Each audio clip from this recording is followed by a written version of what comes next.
Muy buenas noches con todas y con todos los aquí presentes, igualmente con todas las personas que nos sintonizan a través de los diferentes canales de difusión de esta conferencia de prensa en relación a la ocurrencia y obviamente el comportamiento de la COVID-19 en México. En unos momentos más estará de seguro con nosotros el doctor Hugo López-Gatell, subsecretario de Prevención y Promoción de la Salud. Estábamos participando en este momento de la reunión presidencial a través de la cual se coordinan todas las dependencias, todas las instituciones de salud para efectos de la respuesta ante la epidemia de COVID-19 en México. Él está todavía participando con varios temas que son de su competencia y de seguro en un momentito más se nos sumará a esta conferencia. Vamos a iniciar el día de hoy, lunes 8 de febrero, con la actualización de la estadística, el comportamiento epidémico, la ocupación hospitalaria y el informe del avance de la vacunación y algunos datos complementarios en relación al mismo. Entonces, vamos a pararnos y proceder a la esquina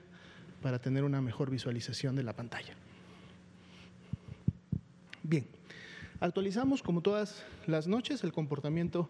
epidémico, el cual lo podemos observar a través de la forma que precisamente se grafica de esta curva epidémica, específicamente la de color azul superior, que es en donde se distribuyen las más de 2.130.287 personas que en este momento se consideran son ya casos estimados y confirmados de COVID-19. Como veíamos el día de ayer, un elemento importante a resaltar es esta importante reducción que estamos teniendo en las dos últimas semanas graficadas, es decir, entre la semana 3 y la semana 4. Ayer abríamos con una reducción de menos 33%. Pueden ustedes notar en relación a reducciones previas que tuvimos a mediados del año pasado, nunca habíamos tenido una reducción de esta magnitud. Obviamente sabemos que en el transcurso de la semana esta reducción podrá ir disminuyendo, pero dada la magnitud que tiene en este momento, consideramos que de seguro se mantendrá con una tendencia descendente bastante importante. Tendencia descendente que además tiene ya 3 semanas que se está presentando. La primera la vimos precisamente entre la semana 1 y 2, fue todavía pequeña, prácticamente acercándose a una ligera meseta y en su momento dijimos al menos lo que es la tendencia ascendente que teníamos durante todo el fin del año pasado, para el mes de diciembre específicamente, pues se revirtió con esta primera modificación. Luego vendría el comportamiento entre la semana 2 y 3, con una tendencia ya mucho más clara del descenso, y ahora la que estamos viendo precisamente entre la semana 3 y 4, en donde la tendencia es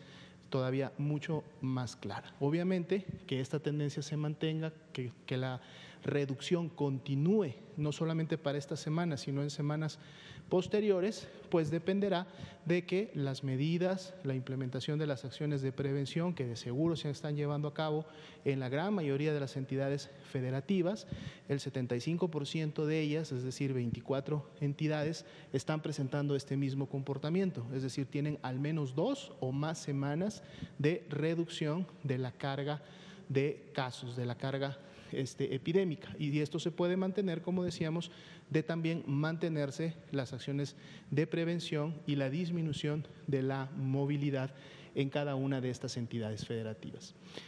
La siguiente curva es precisamente la de las personas recuperadas, están graficadas y distribuidas por semana epidemiológica, 1.501.580 personas que ya se recuperaron, y vemos cómo empieza también a tener obviamente el comportamiento similar a la de los casos, en donde hace 2 semanas veíamos ese primer descenso de los casos. Bueno, ahora 2 semanas después también estamos viendo ese ligero descenso de menos 4%, porque finalmente está representando a las personas que se están recuperando de la enfermedad. En relación a los casos activos, veamos que hoy logramos precisamente, en función de esta disminución importante, un porcentaje que no habíamos tenido prácticamente ni en lo que va de este año 2021, ni en los últimos meses del año 2020, en donde la epidemia activa representa para esta semana el 3%. Si recuerdan, habíamos estado fluctuando entre un 4 y un 6, nos habíamos estado moviendo entre esos porcentajes, y bueno,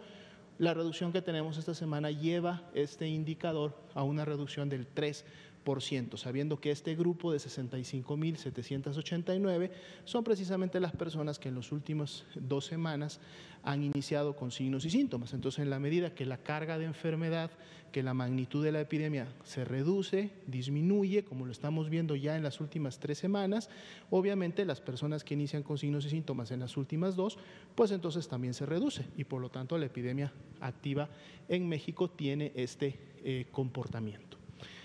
Estamos colocando también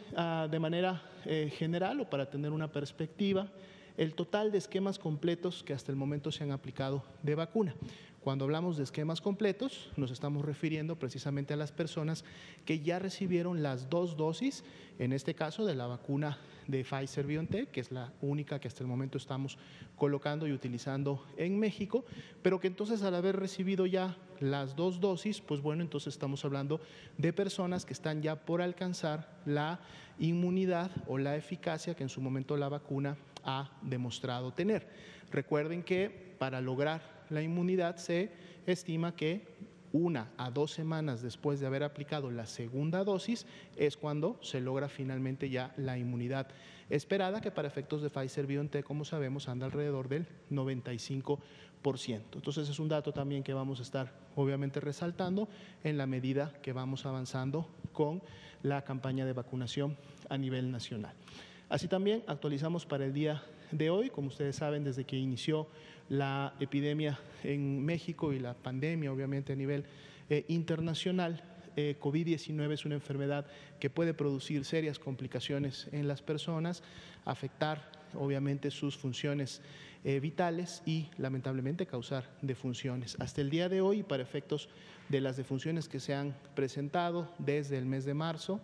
del año pasado, se acumulan en México 166.731 personas que lamentablemente han perdido la vida a consecuencia de estas complicaciones. Veamos la siguiente diapositiva. El día de hoy queremos presentarles también el comportamiento de la hospitalización.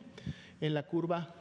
superior, que es una curva color crema, estamos representando el total de todas las hospitalizaciones que se dan en todas las unidades COVID del país. Son un poco menos de 1,000, dependiendo del día de reporte, fluctúan entre 990, 995, hemos llegado a tener hasta 1,000 unidades que están clasificadas como COVID y que son precisamente las que atienden a todos los casos sospechosos y en su momento confirmados. Aquí es importante resaltar este punto. Cuando hablamos de personas hospitalizadas, no estamos hablando de personas que se muestrearon o no se muestrearon, no estamos hablando de personas que dieron o no negativo o positivo a la prueba. Estamos hablando simple y llanamente de personas que desarrollaron un síndrome respiratorio grave en este caso y que por lo tanto requirieron de hospitalización y que más allá de cuál sea el agente o el microorganismo que esté causándole su infección, sea COVID o sea algún otro virus o alguna otra bacteria, finalmente requirieron hospitalizarse y los contamos a todos, independientemente que sean sospechosos o no de COVID, simple y llanamente por el hecho de tener una infección respiratoria aguda grave. Y este ha sido el comportamiento. ¿Y por qué presentamos esta gráfica? Que de hecho la habíamos estado presentando el año pasado en muchos días y actualizándola, porque aquí también podemos notar, pueden ustedes ver que prácticamente ya en los últimos 15 días estamos viendo también esta reducción, es esta reducción que vemos aquí para efectos del total de hospitalizados y de camas generales también, en relación a la demanda hospitalaria, no solamente de casos COVID, sino de personas que tienen infección respiratoria aguda grave, lo cual a su vez es concordante y es congruente con el gráfico que acabamos de ver de los casos que sí son clasificados como COVID-19. Recordemos que las personas que desarrollan síntomas graves pueden demorar entre 7, 10, algunas hasta 14 días en desarrollarlos, o cuando una persona ya ingresa a un hospital para recibir una atención especializada, esta hospitalización puede también durar en promedio, en los casos graves, alrededor de 2 semanas. En el caso de las personas críticas o más complicadas, esto puede irse inclusive hasta 3 semanas y en algunos casos inclusive un poco más. Por eso que la hospitalización puede estar, digamos, desfasada o demorar 2 semanas en relación a los casos. Cuando vemos una disminución de casos, 2 semanas después, de seguro vamos a ver concomitantemente una reducción también en la hospitalización, y es precisamente lo que estamos observando en estos gráficos, más allá que también, y ahorita lo vamos a ver en las siguientes gráficas, la ocupación nacional hemos visto que también ha estado disminuyendo día con día y en algunas entidades todavía de manera más importante. 49% es la ocupación nacional de todos los tipos de camas para efectos del último corte. Pero veámoslo ahora un poco más específicamente justo en nuestras gráficas en donde presentamos por entidad federativa este comportamiento. Como ya habíamos visto, las camas de hospitalización general habían estado reduciendo, no solamente en todas las entidades, sino sobre todo y de manera importante en aquel grupo que tenía más del 70% o el 70% de sus camas ocupadas. Si recuerdan, apenas la semana pasada, este grupo tenía hasta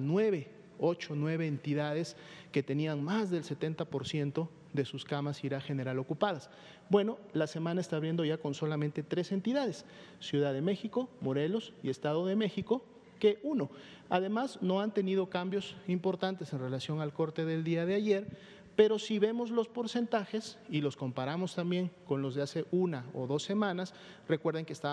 estas entidades tenían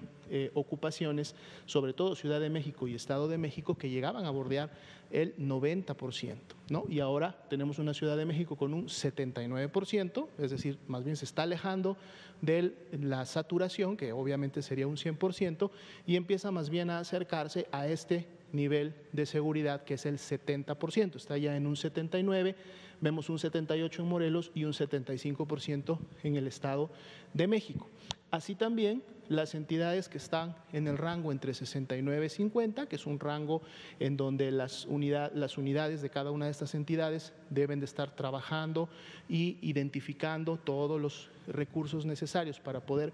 reconvertir, también ha tenido una disminución, y a pesar de que Baja California Sur, podemos ver, es la única entidad que tuvo un incremento precisamente al 50%, o sea, apenas está logrando el 50%, todavía tiene la mitad de sus camas de este tipo disponibles, pero por tener el 50% de ocupación se integra a este grupo que está entre el 69 y el 50. Todas las demás entidades han mantenido un comportamiento similar, al menos al del día de ayer, y en total son 7 entidades las que están en este rango. Y la mayoría, que son 22 entidades federativas, pues bueno, tienen menos del 50% de ocupación, lo que quiere decir que tienen más de la mitad de sus camas disponibles. ¿Cuántas camas disponibles a nivel nacional de este tipo? 17,627. Y entonces eso también ha representado una disminución de un punto porcentual de ayer para hoy en lo que se refiere a la ocupación nacional de camas IRA general, encontrándose hoy día en el 49%.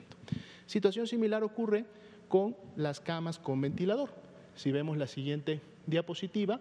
las camas con ventilador, que son para los pacientes más críticos, también han presentado una reducción, como la podemos ver, en la ocupación nacional de 2 puntos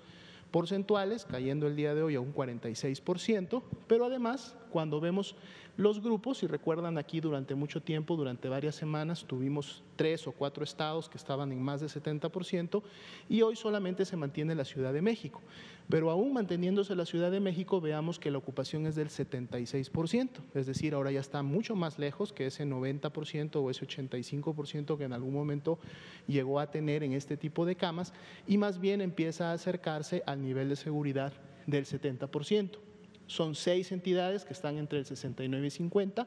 que para efectos del corte de las últimas 24 horas no han tenido cambios, mantienen sus proporciones de ocupación, y vean cómo de estas 6, 4 de ellas están también más pegadas hacia el 50%, o sea, están en un rango entre el 52 y el 55, lo cual obviamente en siguientes días pudiera significar que pasaran a este tercer grupo, que también se ha visto incrementado en las últimas semanas, que son las 25 entidades federativas que el día de hoy tienen más de la mitad de sus camas con ventilador desocupadas. Algunas entidades como lo son Campeche, Chiapas, Quintana Roo, inclusive con una disponibilidad de arriba del 80% de sus camas con ventilador. A nivel nacional, representan 5.973 camas disponibles.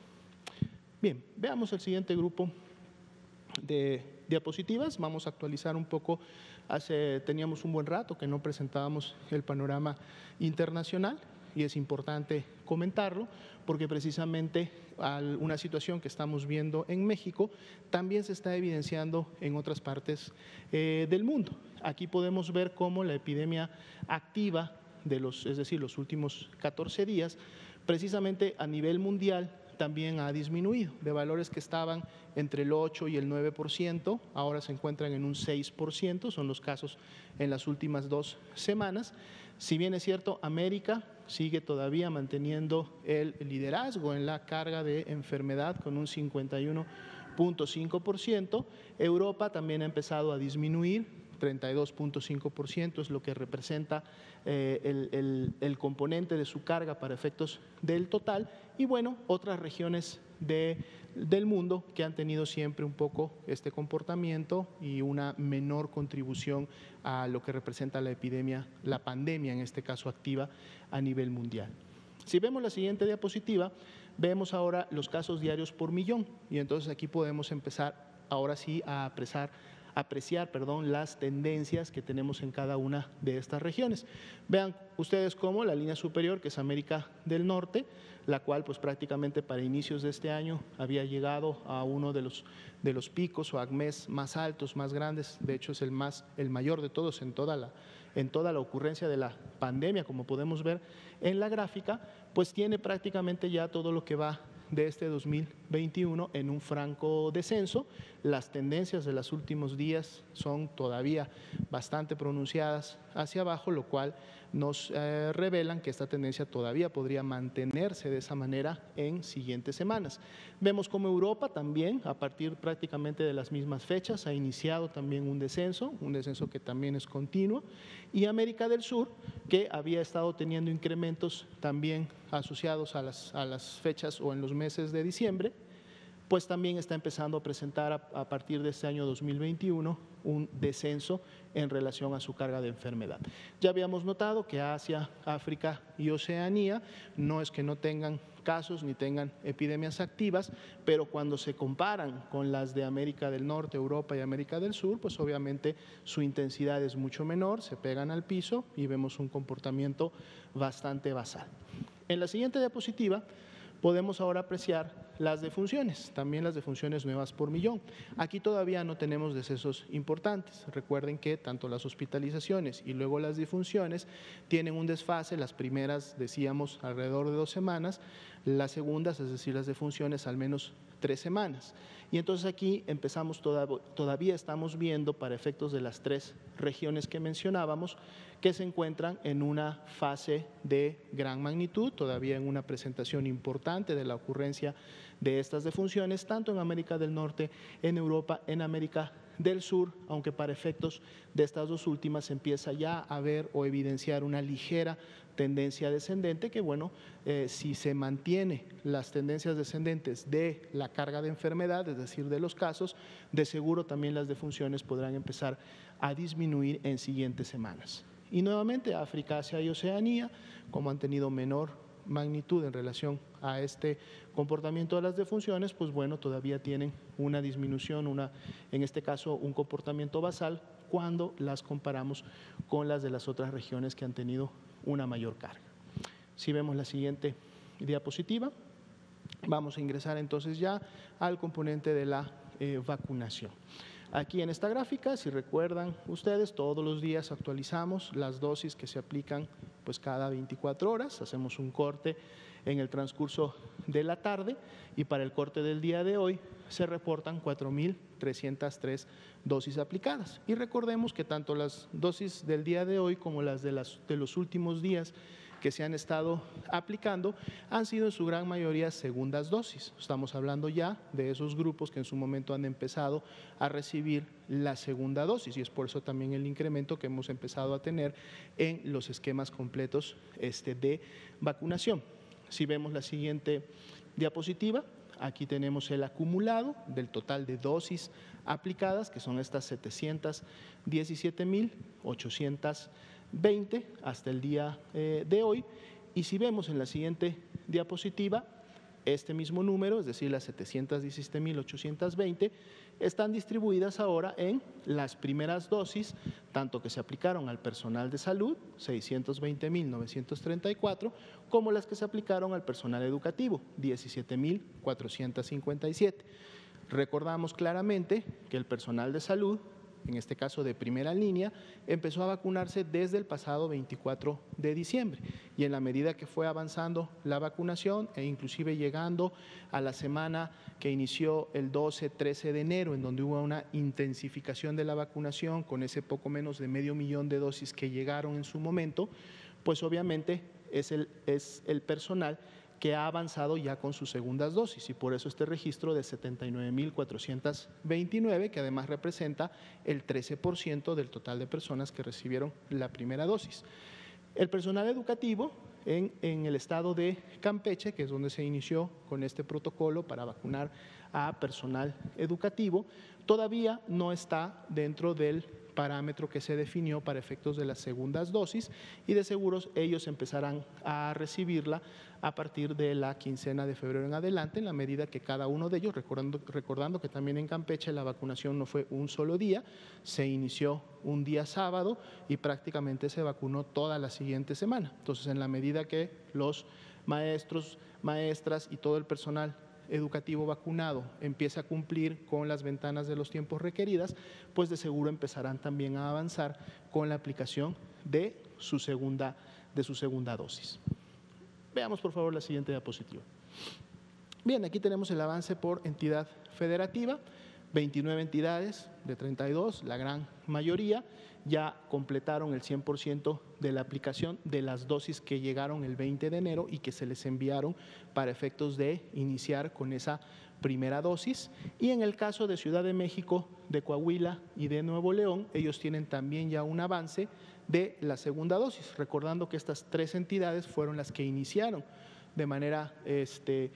temprana desde el 24 de diciembre y entonces por eso tienen ya la oportunidad de estar aplicando y avanzando segundas dosis y vemos también cómo cada una de estas entidades de hace alguna semana, 10 días de haber estado abajo del 50% con avances del 45% en sus segundas dosis, vemos cómo ahora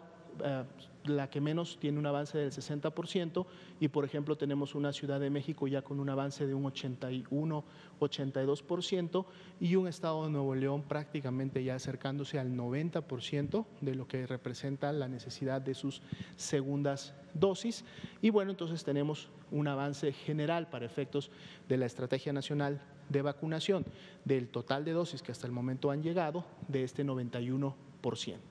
Si vemos la siguiente diapositiva, aquí justo tenemos identificadas los diferentes dotaciones, embarques que en su momento fueron llegando al país. La última de ellas, que llegó el 19 de enero, se empezó a distribuir y aplicar a partir del 20 de enero, pues muestra este avance del 75%, con además esta reserva de un 3%, 6.940 dosis que se encuentran en el INCAN. La diferencia está ya distribuida en las entidades federativas que en su momento van a avanzar en estos siguientes días y han estado avanzando en los días previos con las segundas dosis para que todas las dosis que llegaron en su momento sean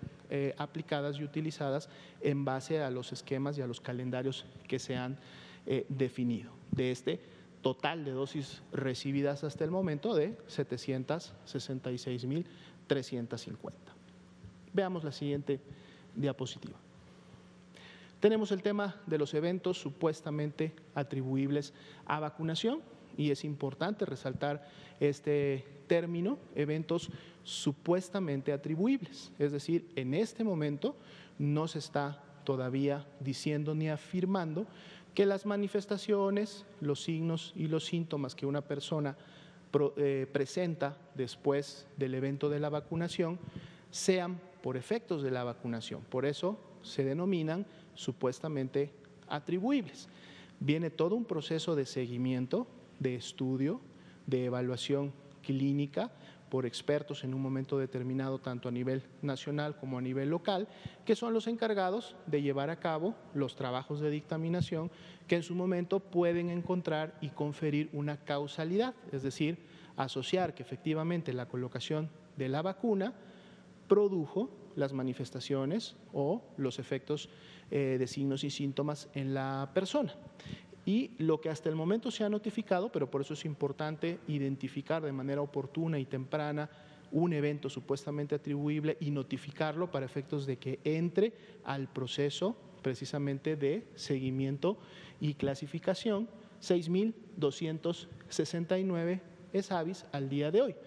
La gran mayoría, estamos hablando de más del 99% de estos eventos, han sido ESAVIS que se clasifican al momento inicial, al momento de su notificación, como ESAVIS no graves, es decir, no representan ningún riesgo para la salud o la vida de la persona. Son eventos locales que normalmente se producen en el sitio de la colocación de la vacuna, como puede ser el dolor, como puede ser el sarpullido, como puede ser la tumefacción o como puede ser algún otro síntoma local que puede presentar la persona en el lugar de la aplicación, o signos sistémicos pero que son leves, febrícula, malestar general, y que además tienen la característica, tanto estos locales como los sistémicos leves, de resolver por sí mismos o sin la necesidad de ningún abordaje terapéutico en las siguientes horas o en los primeros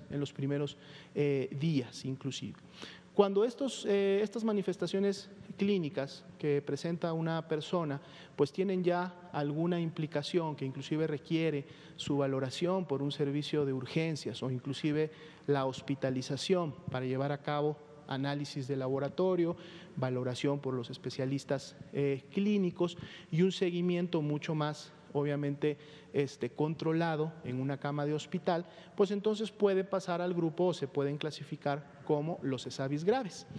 Ustedes van a notar que para el día de hoy tenemos para efecto de los ESAVIS graves registrados 36, cuando el día de ayer habíamos presentado 47 y por eso hay esos dos asteriscos después del 36. ¿Qué estamos haciendo? Estamos ya incorporando los procesos de revisión que se están llevando a cabo para efectos de la notificación. ¿Por qué tenemos 11 ESAVIS graves menos el día de hoy para efectos de la estadística? Porque 6 de ellos se terminaron clasificando, se terminaron revisando, no eran ESAVIS, sino eran personas que padecían COVID-19. Recordemos, y se ha explicado en muchas ocasiones también en esta conferencia, que hay dos situaciones dos situaciones básicas por la cual una persona que se vacuna puede en siguientes días después de la vacunación desarrollar la enfermedad de COVID-19.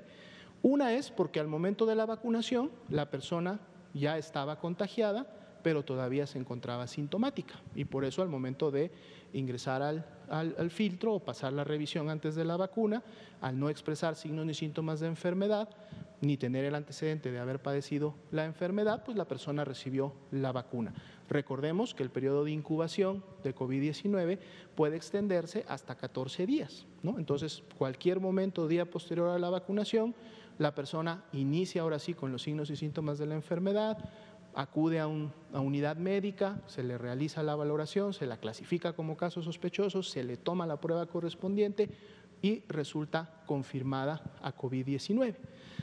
La otra condición es que no estaba infectada al momento de la vacunación, pero se infectó en días posteriores a la vacunación y también finalmente terminó desarrollando la enfermedad. Y esto puede ocurrir precisamente porque recordemos, y se ha comentado mucho también en esta conferencia, que una persona no alcanza la efectividad ni el grado de inmunidad que se requiere para evitar la enfermedad en el momento de la aplicación de la vacuna. Para efectos de la primera dosis se requieren entre 2 y 3 semanas para alcanzar la efectividad de la primera dosis, ¿no? Que en el caso de Pfizer-BioNTech está entre un 65 y un 70% para efectos de la primera dosis.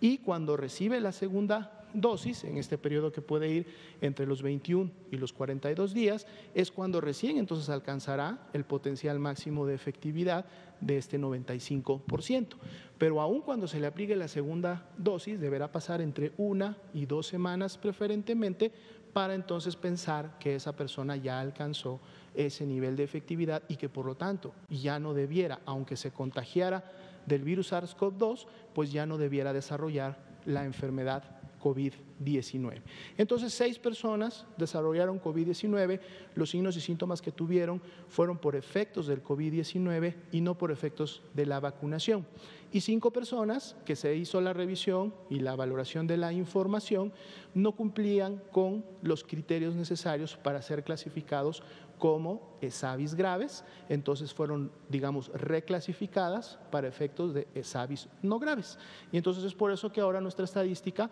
ya con los resultados de este seguimiento, de estas evaluaciones y de los cambios que en su momento se realizan, pues entonces actualizamos a 36 ESAVIS graves, los cuales igual en su momento pueden ustedes identificar distribuidos en los cuadros correspondientes. Solamente 2 de ellos se reportan actualmente hospitalizados en estado estable, 34 ya egresaron. Tenemos un promedio de edad de 36 años en los cuales se han presentado los ESAVIS, siendo la persona con menor edad de 18 años y la persona con mayor edad de 64, y seguimos viendo también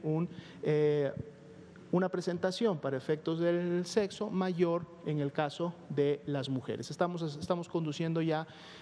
análisis diferenciados y en relación a la información para ver si este efecto entre hombre y mujer se debe solamente a lo que igual y muchos conocemos, que es igual que hay mucha más personal de profesionales de la salud que son mujeres, sobre todo en el componente de enfermería, lo vemos mucho en los casos de COVID-19 cuando los presentamos, o esta diferencia en función al sexo podría deberse también a otras situaciones. En la medida que tengamos el resultado de estos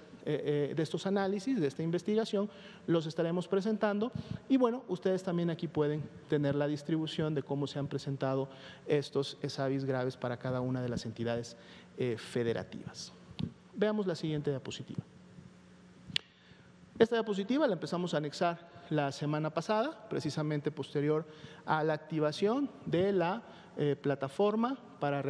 llevar a cabo los registros de mivacuna.salud.gov.mx, que como ustedes saben está destinada a la población de 60 y más años, nuestros adultos mayores, que son precisamente la segunda etapa de la vacunación y con quienes se iniciará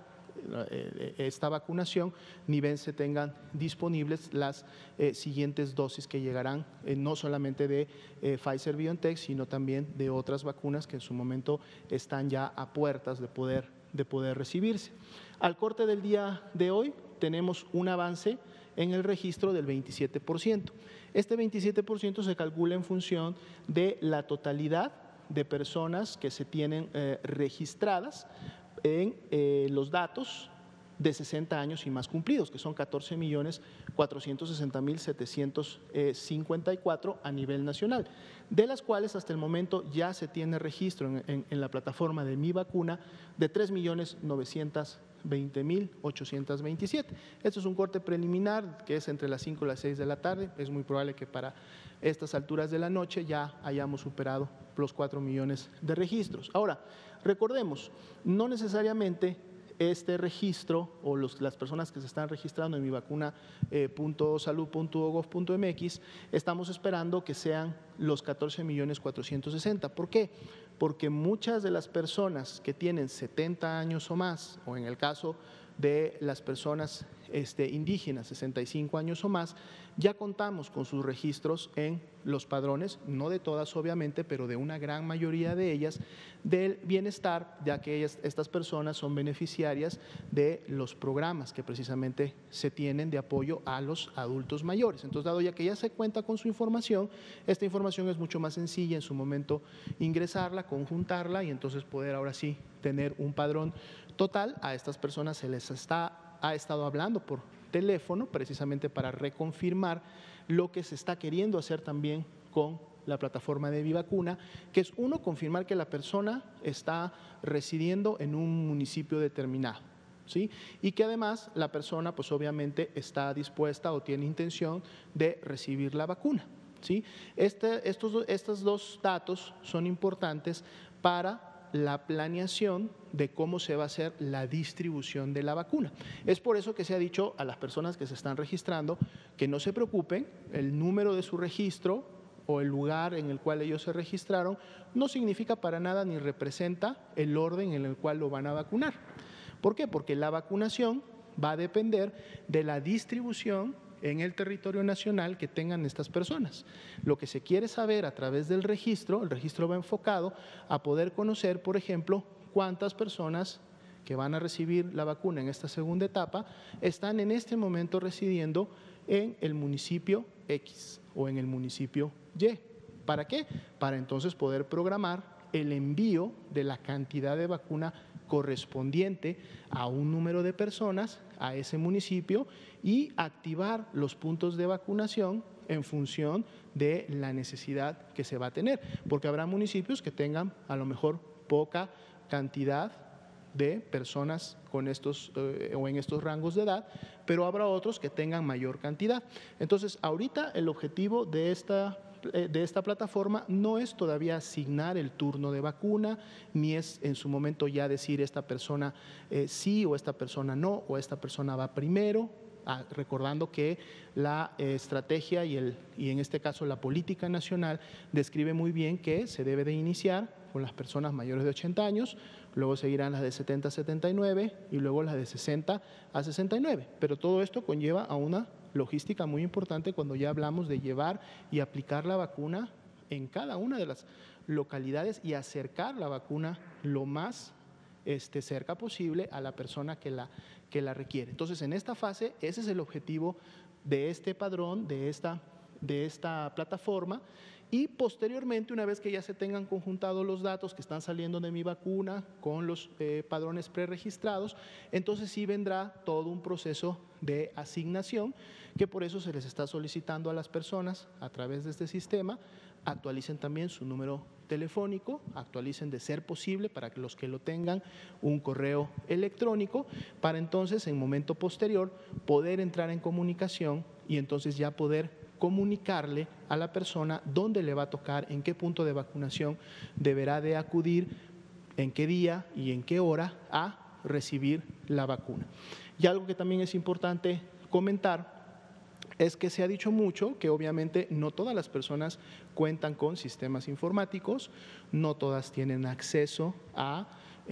conexiones de internet. Entonces, para este efecto, lógicamente se va a utilizar prácticamente dos opciones. Una es la conformación y puesta en marcha de un call center a través para que cualquier persona que tenga acceso a un teléfono pueda hacer una llamada y pueda realizar este registro. Se van a dar en siguientes días toda la información de cómo va a funcionar este call center. Pero también en su momento, cuando inicie la vacunación, las personas que estén en una localidad correspondiente y que por algún motivo no hayan podido registrarse previamente, ya sea a través de la plataforma o ya sea a través de la llamada, va a haber un mecanismo a través del cual van a poder ser identificados en su localidad, en el área. Esto va a estar a cargo también de la estrategia Correcaminos y de los integrantes que conforman la brigada Correcaminos, en donde van a poder identificarlos o las personas acercarse a estas brigadas a identificarse y entonces poder acceder al sistema y poder ser programadas para su vacunación. Y esto incluye a todas aquellas personas que estando en este grupo de edad, pues tienen también otras situaciones particulares de no necesariamente estar en un domicilio privado, sino también estar en otras instancias o tener algún otro estatus migratorio. Recordemos que la vacuna es universal y es gratuita para todas las personas que se encuentran en el territorio de México, respetando obviamente siempre el orden que el grupo técnico asesor de vacuna asignó para efectos de esta estrategia. Y precisamente en las siguientes dos diapositivas, que son ya las dos últimas diapositivas de esta noche, queremos hacer referencia para que ustedes conozcan y tengan el registro de quienes conforman este grupo técnico asesor de vacunación, que desde muy temprano el año pasado, prácticamente mediados del año pasado, inclusive antes que existieran obviamente las producciones de vacunas, se integraron y empezaron a trabajar para poder dar seguimiento desde los primeros pasos del conocimiento que se tuvieron de lo que eran en su momento potenciales vacunas, hasta la valoración en función de la información científica publicada y disponible de entonces a quién se debe de vacunar en un orden de priorización para efectos de lograr los mejores objetivos, recordando que el objetivo general de la Política Nacional de Vacunación es disminuir y controlar la mortalidad y también la carga de enfermedad por COVID-19. Y aquí pueden ustedes encontrar, lógicamente estas diapositivas, ustedes tienen acceso a ellas todas las noches. Destacamos obviamente a la coordinadora de todo este grupo, una destacable científica, una persona con mucha experiencia, ganadora de varios premios a nivel de la ciencia, que es la doctora Celia Alpuche Aranda. Ella actualmente es la directora del Centro de Investigación sobre Enfermedades Infecciosas del Instituto Nacional de Salud Pública. Podemos destacar también al doctor José Luis Díaz Ortega, una amplia trayectoria y una expertise en el tema de vacunación. Él es precisamente el director del programa de atención a la salud de la infancia y la adolescencia, donde está anidado el programa de vacunación universal, no solo de COVID-19, sino de todas las vacunas que se aplican en México, en el Centro Nacional de este nombre. Ya habíamos mencionado al doctor José Ignacio Santos Preciado, quien es actualmente el secretario del Consejo de Salubridad General, pero que además fue el fundador del programa de vacunación universal en México y ha tenido toda una serie de años contribuyendo a las necesidades de este programa. Una persona también muy reconocible, no solo en el campo nacional, sino a nivel internacional, el doctor Alejandro Cravioto Quintana, presidente del grupo de expertos de asesoramiento estratégico sobre inmunización de la Organización Mundial de la Salud. Él forma parte también del Grupo Técnico Asesor de Vacuna de México y obviamente para nosotros es un orgullo y es una seguridad que él esté también integrando en este grupo. Tenemos muchas personas que ustedes reconocen, el doctor Gustavo Reyes Terán, quien es el titular de la Comisión Coordinadora de los Institutos Nacionales de Salud y Hospitales de Alta Especialidad, la doctora María Elena Álvarez Bullac, directora general del CONACYT, y tenemos todavía una diapositiva más, si nos la permiten. También tenemos aquí toda una serie de personalidades, todos ellos investigadores, científicos de gran renombre en el país y de gran expertise en el área en la cual en este momento están integrando y es en quien se ha depositado, obviamente, toda la confianza de poder llevar a cabo estos trabajos técnicos que en su momento han contribuido y han definido la política nacional de vacunación contra el virus SARS-CoV-2 para prevenir la COVID-19 en México y ellos continúan activos, están en este momento sesionando prácticamente una vez a la semana porque están continuamente revisando la nueva bibliografía, los resultados de los ensayos más recientes, las experiencias que están teniendo en otros países con la aplicación de las vacunas y tomando toda esta información y todo esto que se está publicando, sobre todo en el ámbito internacional, evaluándolo, dictaminándolo y entonces incorporándolo a nuestra política nacional de vacunación en México. Y esto es importante porque, como ustedes saben, estamos ante una nueva enfermedad, estamos ante vacunas que son nuevas, muchas de ellas con ensayos 3 que todavía se van a prolongar en el tiempo. Prácticamente todas las que están disponibles en el mundo tienen solamente autorizaciones bajo los criterios de emergencia y es por eso que debe haber todavía un seguimiento muy cercano, muy puntual de cada una de estas vacunas y cualquier información que vaya saliendo en función de su efectividad, en función de su seguridad y en función de su calidad sean rápidamente evaluadas e integradas en nuestro plan para que las modificaciones que se requieran pues puedan llevarse rápidamente a la operatividad en campo. Bien, con esto estaríamos cerrando la parte de las presentaciones y bueno, vamos a dar el tiempo que queda a preguntas y respuestas, por favor. Vamos a empezar ahora de este lado, luego saltamos para acá y volvemos de este lado para acá.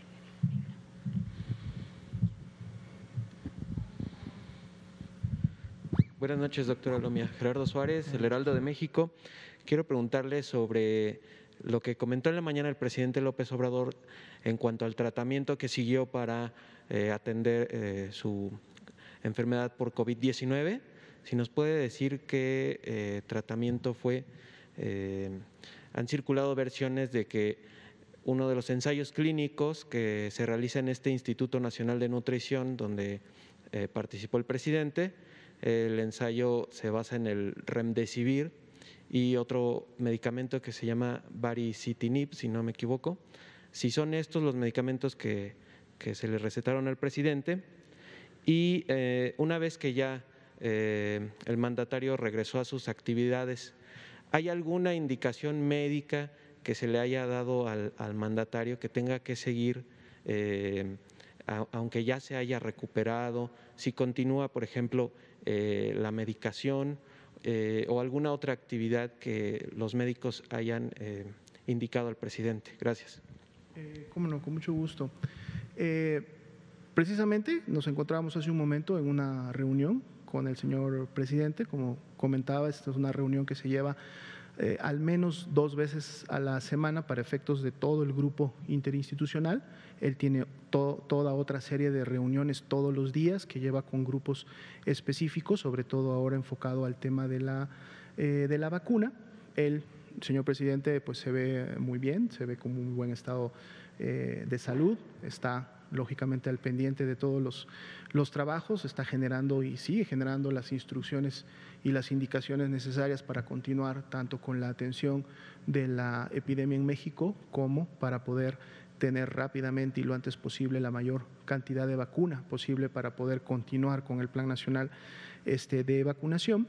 En esta reunión precisamente también participa el doctor Gustavo Reyes Terán, como ustedes saben y lo acabamos de mencionar también en el grupo de vacunación. Tiene el expertise y conduce y coordina todo lo relacionado a los institutos nacionales de salud. Vamos a invitar no solamente al doctor Gustavo Reyes Terán, sino también al doctor José Luis Díaz Ortega, para que nos comenten aquí en esta conferencia lo relacionado, esto es algo que ya lo habíamos pensado, lo relacionado a las dictaminaciones que está haciendo el grupo de expertos de ESAVIS, ¿no? Como ustedes ven ahora tuvimos una reducción, una disminución en los ESAVIS graves y esto también tiene que ver con los trabajos que realiza el grupo de expertos de ESAVIS, que lo coordina el doctor José Luis Díaz Ortega, también participa el doctor Gustavo Reyes Terán y entonces podríamos aprovechar para que el doctor Gustavo Reyes Terán nos platique de una manera, digamos, más amplia de cuáles son estos protocolos o estos ensayos clínicos controlados que ellos están realizando en relación a los medicamentos e igual en su momento nos pueda confirmar si alguno de estos protocolos y específicamente ya con el nombre del tratamiento fue en los que el señor presidente tuvo la oportunidad de ingresar. Recordemos que el señor presidente inició con signos y síntomas un domingo, prácticamente hace 2 semanas.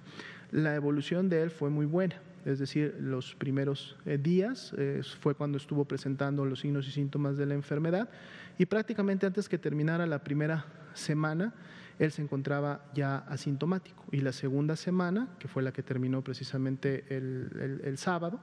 este sábado último, fue pues una semana de seguimiento, una semana en su momento en la cual se le estuvo dando obviamente una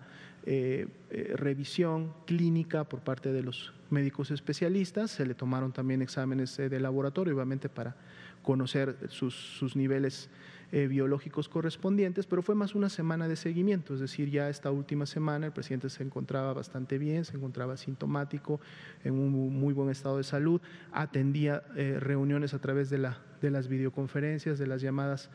telefónicas y hoy día inició, hoy lunes precisamente con el inicio en la mañana de la conferencia matutina, obviamente ya inició sus actividades de manera presencial y esto lo pudo hacer precisamente por las recomendaciones que su equipo de médicos liderados y coordinados por nuestro secretario de Salud, el doctor Jorge Alcocer Varela, pues dio esta alta médica, la alta epidemiológica prácticamente la tenía desde el día 10 y desde el día que él ya no presentaba sintomatología, pero era importante un proceso de seguimiento clínico para ver que él hubiera tenido una recuperación adecuada y por lo tanto estuviera listo para reincorporarse a sus actividades, ¿no? Entonces,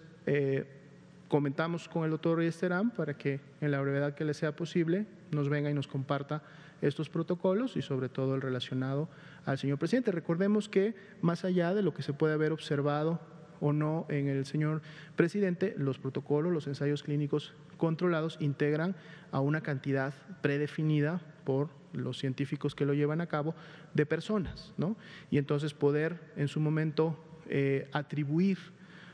una mejora o una curación a un medicamento, pues tiene que ver con el resultado de todo el grupo, ¿no? Y las comparaciones que se hacen entre las personas que recibieron el tratamiento y aquellas que en su momento no recibieron el tratamiento. Entonces, más allá de lo que puede haber ocurrido con una sola persona, y esto es en el marco general de los ensayos, hay que estar más bien atentos y expectantes de ver cuáles serían los resultados finales que el ensayo en algún momento arrojará, para ver entonces si estos efectos o estas mejoras se ven en grupos completos o al menos lo suficientes que permitan generar esa situación, ¿no?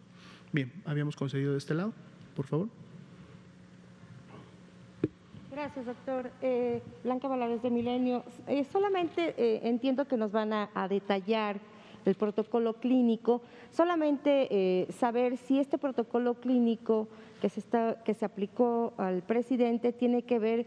para reducir la inflamación pulmonar o evitar la replicación grave del virus. No sé si nos puede adelantar algo, porque sería muy interesante esto para las personas que ahorita están en una situación difícil, ¿no? Y que se pueden complicar. También si nos puede aclarar si el presidente utilizó estos aparatos denominados Holter, que son los que registran de manera ambulatorio pues, el ritmo cardíaco, y si lo utilizó o lo va a utilizar. Y solamente una última pregunta que tiene que ver con el 911 y Locatel. Todo ha habido, y esto se lo comento porque la gente nos los ha dicho, no han recibido la orientación adecuada en cuanto a qué hospitales pueden acudir en caso de presentar, y tampoco han recibido pues ni asesoría de ambulancias ni tampoco de dónde acudir de manera exacta para no estar deambulando. ¿Qué está pasando con estos teléfonos? Gracias. Claro, con mucho gusto. En relación a las primeras preguntas, bueno, el mismo señor presidente en la mañana comentaba de dos grupos de medicamentos, ¿no? Que en su momento él dijo haber formado parte de su terapéutica durante estas 2 semanas. Se refirió precisamente a los antivirales y se refirió a los antiinflamatorios. Entonces, obviamente son dos grupos que podrían tener una asociación directa a la recuperación, pero reitero, esto debe de verse en el marco del ensayo o debe de verse en el marco de cuántas personas realmente tuvieron un beneficio esperado, ¿no? O hipotético en función de cómo fue diseñado el ensayo. No tengo yo en este momento a la mano los nombres particulares de cada uno de los medicamentos. Podemos pedirle precisamente al doctor Alcocer que él designe a alguna persona, si él lo considera necesario o para efectos de la opinión pública, que pudiera venir y describirnos o comentarnos o responder inclusive preguntas de ustedes en relación a particularidades ahora sí que muy específicas del tratamiento. Lo hacemos, lo invitamos para que durante la semana nos pueda acompañar. Desconozco tampoco en relación a lo que comenta del Holter, yo desconozco si eso formó parte de una implementación o algún equipo que se haya utilizado, que se le haya suministrado al señor presidente, pero igual lo podemos ver cuando esta persona que sea designada nos comente un poco más al respecto. En relación al 911 y Locatel, como ustedes saben, son dos números que nosotros hemos difundido mucho precisamente para poder ayudar y contribuir a que las personas que están necesitando encontrar una cama de hospital lo puedan hacer de una manera más eficiente. ¿Cuál es la manera menos eficiente? Pues que la persona se traslade y vaya personalmente hospital por hospital a hacerlo. Si bien es cierto, sobre todo cuando hay niveles importantes de ocupación y cuando empieza a haber riesgos de saturación o existe ya saturación en algunas unidades médicas en particular, pues estos servicios también pueden complicarse. Ahora, si bien es cierto, en algunas personas puede haber sido un poco más difícil el que su llamada fuera atendida o que su tiempo de espera haya sido más prolongado de la habitual, se tienen también los registros, hay una coordinación federal, hay un Centro de Regulación de Urgencias Médicas federal que coordina el doctor Gabriel García, director del COPAC, en algunas ocasiones también nos ha acompañado, en donde él podría evidenciarnos o podría pasarnos los registros de todas las personas, que son una gran cantidad, ya en este momento miles de ellas, que obviamente sí han recibido en este caso el servicio, o sea, han podido tanto tomar la llamada como en su momento programar la atención médica prehospitalaria, que en la gran mayoría es el acercamiento obviamente de una ambulancia que pueda realizar una valoración prehospitalaria y en función de la situación del paciente poder transferirlo a un hospital. Muchas veces estas valoraciones se inician desde la llamada telefónica, en donde se exploran los signos y síntomas, se identifican si hay signos de alarma, si la persona ya cuenta con el famoso oxímetro de pulso y tiene una referencia rápida de cómo se está comportando, pues se puede indicar en ese momento ya la transferencia a un servicio de urgencias, o inclusive se le puede decir a la persona que en base a la revisión puede todavía mantener un seguimiento domiciliario. Entonces yo creo que esto en todo caso podría sí estar más asociado a momentos específicos en donde hay un incremento en la demanda y pudiera sí haber una saturación, y esto llevar a que se extiendan los periodos tanto de responder la llamada como de brindar la atención, pero que en la medida como hemos estado viendo en los últimos días, esta situación empieza a disminuir y la ocupación empieza a disminuir, los servicios empiezan también a tener mayor capacidad de respuesta. Pero damos el seguimiento puntual e inclusive podemos pedir el dato, como digo, de todas las personas que en su momento se han atendido para saber cuántos de estos servicios se han brindado, no solo obviamente aquí en la zona centro del país, sino en todos los sistemas que tienen las entidades federativas. ¿Sí? Muy bien. Teníamos una mano levantada también de este lado. Nos quedan 2 minutitos, por favor. 2 minutitos. Muchas gracias. Una pregunta muy rápida. Me llamo Miguel Ángel, mi canal es Miki Noticias de YouTube. Saludos, doctor, y un saludo al presidente Andrés Manuel López Obrador. ¿Pudieron identificar en dónde o cómo la circunstancia en la que se contagió el presidente Andrés Manuel López Obrador? Dentro del análisis o en su momento la investigación, recuerden que el señor presidente inició con signos y síntomas un día domingo, lo hemos comentado en varias ocasiones. El periodo de incubación puede ir desde los 2 días hasta los 14 días. Sin embargo, la mayoría de personas, es decir, el promedio, la media de la gran mayoría de personas que enferman, lo hacen entre el 5º y el 7º día. Se podría decir que el 6º día inclusive es una media más cercana, pero entre el 5º y el 7º día después de haberse contagiado, ¿sí?, pueden obviamente expresar esta sintomatología. Por lo tanto, eso ponía al señor presidente en un periodo en el cual él podría haberse contagiado entre un lunes, entre un martes o inclusive un domingo previo, pero con más todavía, digamos, cercanía entre un lunes y un martes. Sin embargo, no hay un evento en particular, alguna reunión en particular en donde se hubiera podido detectar, ¿no?, a una persona que al haber estado sintomática o al haber inclusive estado enferma de la COVID-19 pudiera haber representado el contagio del señor presidente. Esto definitivamente es difícil en muchas ocasiones identificar, sobre todo cuando obviamente estamos en un ambiente o estamos en una localidad como la Ciudad de México, en donde tenemos una circulación importante del virus a nivel comunitario. El papel obviamente que desempeñan las personas que son asintomáticas pero que están contagiadas y pueden en su momento también transferir. Lo interesante es que así también, como no se llevó a cabo esta identificación hasta el momento y ya han pasado los 14 días desde que el presidente enfermó, tampoco hemos tenido casos secundarios, es decir, ninguna persona de todos los contactos que se estudiaron han sido confirmadas o ni siquiera iniciaron como casos sospechosos de la enfermedad. Entonces esto obviamente también responde no solo a que en esos primeros días en que tuvo síntomas básicamente moderados, leves, de seguro su contagiosidad fue controlándose y fue menor en los siguientes días, y esto no repercutió en el contagio tampoco de ninguna otra persona. ¿Sí? Bien, pues muchas gracias. Son las 8 de la noche con 1 minuto. Vamos a dar por terminada la conferencia del día de hoy. De seguro el día de mañana tendremos más oportunidad para continuar con más preguntas. Que tengan muy buenas noches. Muchas gracias.